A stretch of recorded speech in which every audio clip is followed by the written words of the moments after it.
तो जम्मू कश्मीर से बड़ी खबर लगातार आ रही है। आपको बता दें कि आज भी कठुआ, डोडा और किश्तवाड़ में सुरक्षा बलों ने आतंकवाद के खिलाफ बड़े पैमाने पर अपना अभियान छेड़ रखा है। मल्हार इलाके में 2 संदिग्ध आतंकवादियों को देखे जाने की जानकारी मिलने के बाद जम्मू कश्मीर पुलिस, भारतीय सेना और सीआरपीएफ ने संयुक्त रूप से यानी मुश्तरका तौर से इलाके की घेराबंदी कर तलाशी अभियान शुरू किया और लगातार यह अभियान पिछले 2-3 दिनों से चल रहा है। यह सर्च ऑपरेशन लगातार चलाया जा रहा है। जम्मू कश्मीर के कठुआ जिले के मल्हार में आतंकवादियों के देखे जाने की सूचना के बाद सुरक्षा बलों ने सोमवार को तलाशी अभियान शुरू किया था, सर्च ऑपरेशन शुरू किया था और यह सर्च ऑपरेशन लगातार चल रहा है।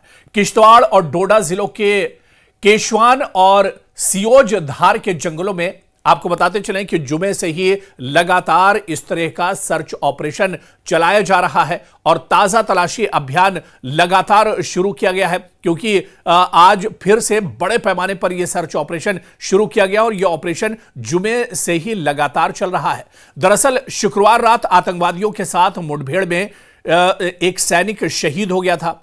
डोडा और उधमपुर जिलों के बीच सियोज धार के जंगलों में जुमे की रात आतंकवादियों के साथ मुठभेड़ में एक भारतीय सैनिक शहीद हो गया था। वहीं रविवार को डोडा और किश्तवाड़ जिलों के बीच स्थित केशवान में सुरक्षा बलों और आतंकवादियों के बीच गोलाबारी भी हुई थी, इनकाउंटर हुआ था, झड़प हुआ था और इसी इनकाउंटर में एक भारतीय सेना का जवान भी शहीद हुआ था।